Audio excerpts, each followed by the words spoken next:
Heart એટેકના બનાવો દિન પ્રતિદિન વધી રહ્યા છે. હાર્ટ એટેક શબ્દનો ઉપયોગ હવે વારંવાર કરવો પડે છે અને એ પણ મોટે ભાગે અજુગતી ઘટનામાં.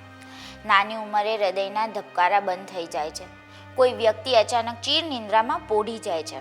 અનેક સ્થળોએથી રોજ એવા કિસ્સા સામે આવી રહ્યા છે જેમાં યુવાન વયે હૃદય થંભી ગયું હોય અને વ્યક્તિનું પણ મૃત્યુ થયું હોય. કોઈ ગરબાની પ્રેક્ટિસ દરમિયાન અચાનક ઢળી પડે છે, કોઈ ક્રિકેટ રમતા રમતા બેભાન થઈ જાય છે, તો કોઈ ઓફિસ કે કારખાનામાં કામ કરતાં કરતાં ઢળી જાય છે. જેનું કારણ તપાસીએ ત્યારે માલુમ પડે છે કે હૃદય રોગના અચાનક હુમલાથી આ મૃત્યુ થયું છે. ત્યારે આ વખતે મહારાષ્ટ્રમાં પણ એક એવો જ કિસ્સો સામે આવ્યો છે, જેમાં સ્કૂલમાં વિદાય સમારંભ દરમિયાન એક શિક્ષકને હાર્ટ એટેક આવ્યો હતો. આજ મુદ્દે વિસ્તારે વાત કરીએ આ વિડીયોમાં. નમસ્કાર, વાઇબ્સ ઓફ ઇન્ડિયા સાથે હું સુરભી. પાલઘરની એક સ્કૂલમાં 10મા ધોરણના સેન્ડ ઓફ કાર્યક્રમમાં એક શિક્ષકનું અચાનક હાર્ટ એટેકથી મૃત્યુ થતાં આનંદનો પ્રસંગ શોકમાં ફેરવાઈ ગયો હતો. અચાનક હાર્ટ એટેકને લીધે મૃત્યુ પામેલા 47 વર્ષીય શિક્ષક સંજય લોહાર વિદ્યાર્થીઓમાં ખૂબ જ લોકપ્રિય હતા અને તેમના આ રીતે અચાનક વિદાયથી શાળામાં કામ કરતા અન્ય શિક્ષકો પણ દિગ્મૂઢ બની ગયા હતા.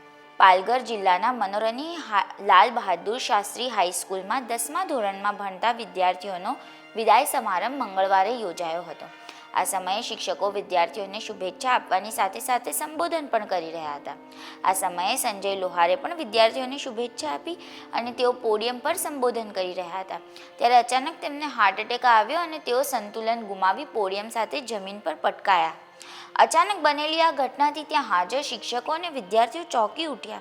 તરત જ સંજય લોહારને પાસેની એક હોસ્પિટલમાં લઈ ગયા, જ્યાં ફરજ પર હાજર ડૉક્ટરોએ તેમને મૃત જાહેર કર્યા હતા. આજકાલ હાર્ટ એટેકના કિસ્સાઓ ખૂબ જ વધી રહ્યા છે. તેની પાછળ અનહેલ્ધી ખાણીપીણી, ફિઝિકલ એક્ટિવિટીનો અભાવ, તણાવ અને ઊંઘની કમી જેવા કારણો જવાબદાર છે. પરંતુ અમુક હેલ્ધી આદતોને અપનાવીને આપણે હાર્ટ એટેક કે કાર્ડિયક અરેસ્ટનું જોખમ ઘટાડી શકીએ છીએ. દેશ, દુનિયા અને ગુજરાતના તમામ સમાચારો માટે જોડાયેલા રહો વાઇબ્સ ઓફ ઇન્ડિયા સાથે.